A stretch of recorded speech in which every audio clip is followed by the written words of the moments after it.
2009, Pennsylvania. April 10th, Lee Drive south to Whiskey Spring Road. The GPS had led us from our cabin in Gifford Pinchot State Park about 15 miles away to Lee Drive Road. We reached a farm field and saw a white blaze on a wooden post. We had brought our bikes with us so that we could leave them at one end of the trail and drive to the other end and park our car. Then ride the bikes back to the car so that we could cover more miles on the trail. There was nowhere to leave our bikes here, so we drove over to Whiskey Spring Road and found a place in the woods to chain our bikes. This is our first steps on the AT in Pennsylvania, and we were expecting the notorious rocks that we had seen in the hiking videos and read in all the hiking books. But so far, it has not been so bad.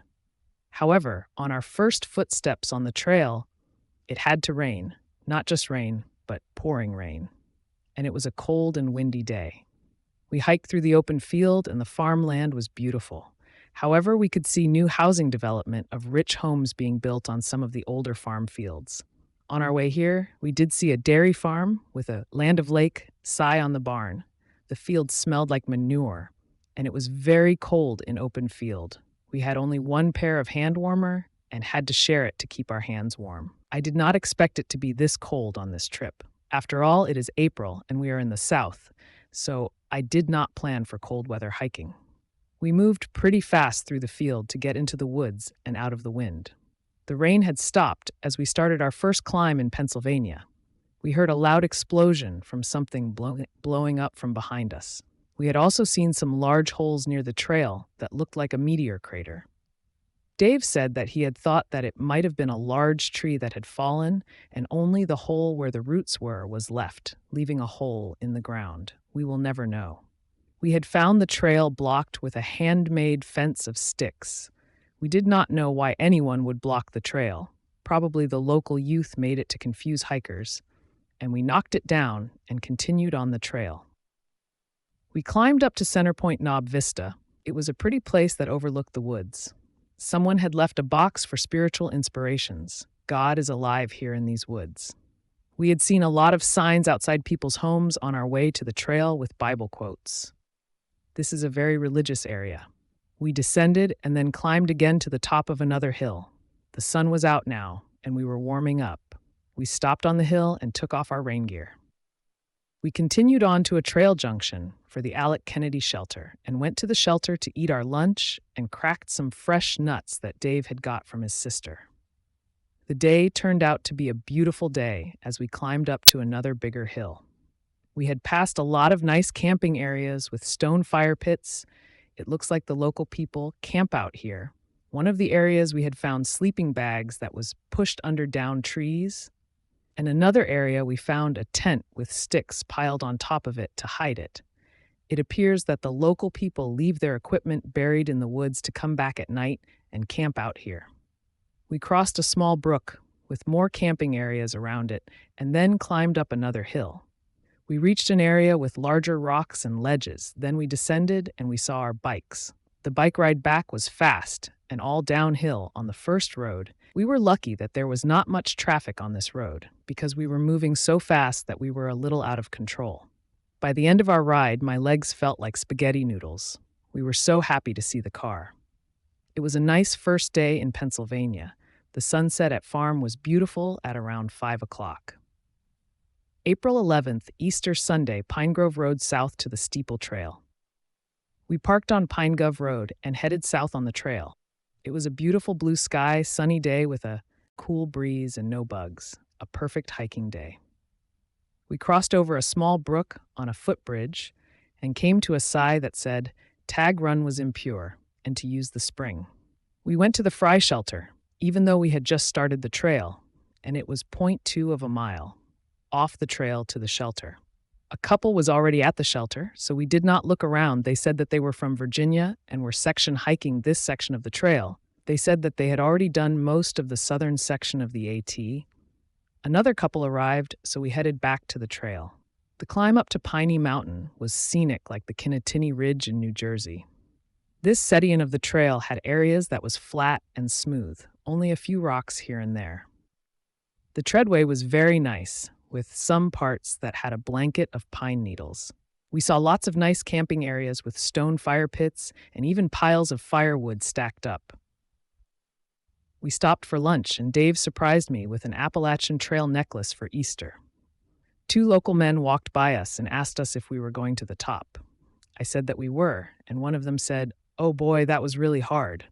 We expected the worst, but soon we arrived at the steeple trail, and the climb was not bad at all. I do not think that the two men ever did the White Mountain. Now that is hard. Pool Steeple is a really popular R for the local people. This area had a lot of limestone cliffs at the top, and the trail was crowded with people heading to the cliffs. We descended down to our bikes and biked the 4 miles back to our car. April 12th, Lee Drive north to Boyer Road. We again started on Lee Drive in the fields. A farmer was plowing the field near the AT. This area had the most songbirds that we had ever heard and the most farm animals we ever saw. We crossed a railroad track and entered the town of Boiling Springs. Tons of people were fishing in the river. Here the trail walked the road through the town and into a park with a pond. There was a little activity going on between the swans and the ducks in the pond. There seemed to be a territorial dispute going on here. We felt a little silly walking around with our hiking poles, big hats, and hiking boots here. We checked out the Mid-Atlantic ATC office. The office people were friendly. However, there was not much inside. It was just a small office with a couch, some books, and some pamphlets. It was a cute building, and at first I thought that it was a store. There was a food exchange box on the porch. We walked the road for another 0.2 of a mile and re-entered the woods.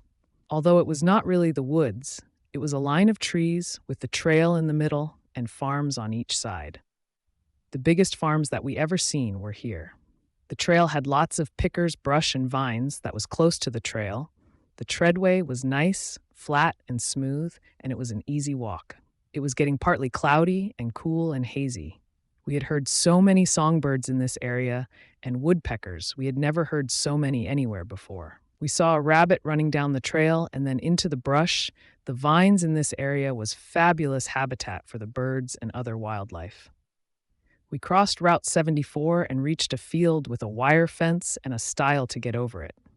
It was an electric fence. Dave said that he hoped that there was not a bull in the field. I did not see any, but I did see a horse running around in the field. Hope it is friendly. As we crossed over the stile, the horse took one look at us and headed for the barn. I guess it was not friendly. We passed another beautiful farm with some cows in the field. There were also purple wildflowers here. I think that they were hyacinthia. I also saw some bloodroots blooming. I found some kind of fur on the trail. I did not know if it was from a fox, a wolf, or a raccoon. We made it back to our bikes at around 1:30, and we did not see any other hikers on this section. We had really moved pretty well on this section of the trail. The bike ride back was tough. Lots more hills than yesterday, mostly up. During the ride back, we saw a red-tailed hawk sitting about 6 feet off the side of the road. I could have taken a picture of it, but I had yelled for Dave to stop and it flew away. Whiskey Spring Road south to a turnaround point. We decided to do some more hiking as it was still early in the day, only around 3 o'clock. We parked on Whiskey Spring Road, and there were a lot of cars parked here. Lots of people hike this section, and we found out why. The trail started with a climb up a hill and into an area called the Rock Maze Vista. With some larger rocks, it was like a mini Mahoosuc Notch. You had to climb up and over. And between several large boulders in this area, some spots you even had to squeeze between 2 large boulders, like the Lemon Squeezer in New York. It was a really magical area and fun. Lots of caves and overhanging boulders. We had hiked for about an hour, and it was getting late now. We descended to a pile of rock with a fire pit that we will use as our turnaround point for tomorrow. We had left some sticks under some rocks to keep them dry as it is supposed to rain tomorrow, so we will not be using our bikes and will come in from the other side to meet here and maybe have a small fire. April 13th, Pine Grove Road north to our turnaround point. We parked on Pine Grove Road, which is next to the Tag Run campground, where we had parked the day we climbed up to Pine Mountain. And we are sitting in the car, and the trail is out there, and we are in here because today was cold and raining again. and I was having trouble getting motivated because I was sore from the past days of hiking and biking. I had wanted to go to Berkeley Springs State Park in West Virginia, a historic mineral spa and Roman bathhouse, which offers services like massages, saunas, baths, and showers, but we decided to come here instead. We headed onto the trail. This section was never far from the road. The first mile was right beside the road with a lot of traffic noise. We passed through a swamp area and the skunk cabbage was just starting to emerge in the boggy pools of water. It was so cold out that even the peepers were not out. We reached an old railroad bed with some old railroad ties laying in the woods. We then crossed an active railroad track, and then we crossed busy Route 34 and started our climb through a pine forest and then back into the hardwoods into a foggy, dead-looking area. The air was damp and no birds or green leaves out here this time of the year. Everything here was a brownish color, and the temperatures was in the 40s. You could even see your breath. We climbed up to a viewless top called Trent's Hill, and then we descended to busy Route 94. It started to drizzle, and this continued for the rest of the day. At least it was not a heavy rain, but it was an endless drizzle, and our hats and gloves were wet and cold. We crossed Route 94 and descended a little, and then crossed a dirt road that went to the Deer Run campground. Through the woods, we could see an RV city, and heavy smoke had permeated the air. We passed through a pine forest with some nice wooden bridges over a couple of small brooks, and then began to climb again to the Rock Maze Vista, to the fire pit where we had stopped yesterday. It was a hard climb up, and I almost did not make it up. I was getting very hungry and weak, so I was moving very slowly. I had sat down and felt discouraged, as Dave was ahead of me. He stopped and had come back down to me, and I told him to keep going to the fire pit and told him to start a fire. I finally reached the fire pit, and we had our lunch. The fire was not going, and Dave had a hard time getting it started all through our lunch. Due to the wood being wet, it was just too windy and damp. The rain was coming down harder now. A thru hiker had told us that he started the AT in February. I cannot imagine the cold and the rain he had to deal with. Later, a tourist came by with a big camera. I guessed that he was going up to see the rock maze. A bad day for that. Dave had finally got the fire going, and we enjoyed the heat and warmed up a little, but it was still drizzling out. The rocks were wet, and it was uncomfortable sitting on the fire pit rocks. We stayed near the fire until it went out, and Dave made sure that the fire was completely out before we left and headed back to the car. But I told him that I was sure that the rain would soak the remaining ashes. April 15th, Pole Steeple Trail south to Michaud Road. Yesterday, we visited the Amish village in Lancaster County, so we did a 0 day on the trail. Today we drove to Pine Grove Furnace State Park. We had left our bikes off of Michaud Road and started on the Pole Steeple Trail to the AT. This is where we had come down to on the 11th. The trail here was quieter on a Thursday than it was on that Sunday afternoon. We were planning on seeing White Rock Cliffs at the top of this trail. Just as we had reached the AT, a group of youths and their consolers came down the trail loudly. We could hear them before we saw them, and they were heading for the cliffs. We decided to pass the cliffs and to continue on the AT. The AT in this section was beautiful, fairly flat and smooth once you were on the ridgeline. It had walked through a nice mountain laurel tunnel. We reached the famous Appalachian Trail halfway point sign, 1,090 miles north to Mount Katahdin in Maine, and 1,090 miles south to Springer Mountain in Georgia. Someone had left a doll at the sign that said, "Take her to Georgia of Maine." The trail went onto a dirt road that led into the park on an old railroad bed road. It was a beautiful area in the hemlock forest and along Mountain Creek. We stopped her and ate our lunch on 2 big pine logs beside the creek. It was a beautiful blue sky day with the temperatures in the 70s and a light, cool breeze with no bugs, a perfect hiking day. After the past 2 days of the rain and the cold, it was a treat. We passed a pond with people fishing in it. Pennsylvania has way more fishermen than we have in Connecticut. We walked through the park and passed a new building with restrooms, and it looked like it served food in the summer. We reached a tar pavement and walked to the historical iron furnace with an old stone house that was the plantation house and the office for the iron furnace back then. The ironmaster's house was now the hostel for the Appalachian Trail. It was a beautiful old large building. The day was nice and the hardwood trees were beginning to bloom. Also, no one was around, and it was nice and quiet here, a perfect place. We sat down here on the hostel porch and ate our snack. Then we walked the Park Road to Pine Grove Road and walked the road a short distance, where it walked on a driveway past some park camp cabins. They were private log cabin camps that were in and around the park. They all have the white chalk between the logs. I have never seen so many private camps of this style off the sides of the AT. The road ended, and we went into the woods and found more of these cabins. They must drive on the trail to get to their cabins.